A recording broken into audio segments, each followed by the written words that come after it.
घर की सुख शांति के लिए तो आवश्यक है ही, किंतु साथ ही साथ माता पिता या पति पत्नी के लिए भी धन दौलत है। दिन रात माता पिता बच्चों के पालन पोषण में लगे रहते हैं, यहाँ तक कि उनको इधर उधर की बातों को सोचने समझने का समय ही नहीं मिलता है। सुबह से शाम तक उनके कपड़े साफ सुथरे करना, उनका खान पान, वेशभूषा, चाल चलन, सूरत शक्ल की देख रेख आदि ऐसे छोटे छोटे काम होते हैं कि समय बीतते पता ही नहीं चल पाता।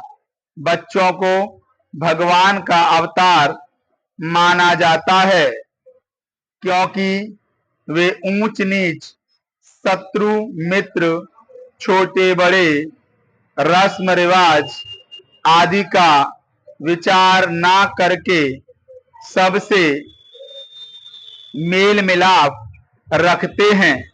उनके आचार व्यवहार में लाभ हानि, रीति रिवाज, हिंदू मुसलमान आदि छोटी मोटी बातों के लिए स्थान ही नहीं होता।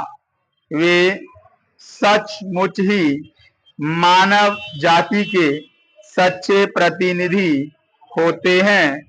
ज्यों-ज्यों बड़े होते जाते हैं, उनकी मांगें भी बढ़ती जाती हैं और थोड़ी सी बात के पीछे वह बिगड़ जाते हैं तो घर का सारा सामान तितर बितर कर देते हैं।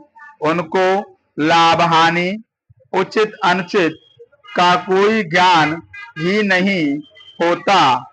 अतः यह आवश्यक है कि बच्चों को प्रारंभ से ही ऐसी शिक्षा देनी चाहिए जिससे कि वे अपने भविष्य में के बारे में सचेष्ट हों।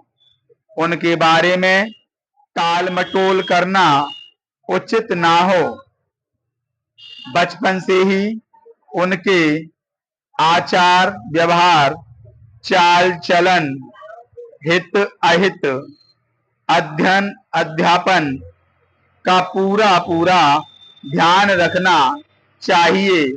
यदि बच्चों को बचपन से ही उचित अनुचित, लाभ हानि, हिंसा अहिंसा, शुभ अशुभ का समुचित आभास करा दिया जाए तो वे आप से आप दिन पर दिन ज्यादा से ज्यादा अनुशासित होते जाएंगे।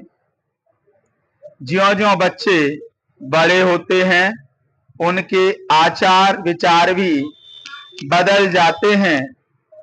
उनके विचारों में कुछ ना कुछ परिवर्तन समय समय पर होता रहता है। एक के बाद एक कोई ना कोई समस्या उनके सामने दिन प्रतिदिन उपस्थित होती है।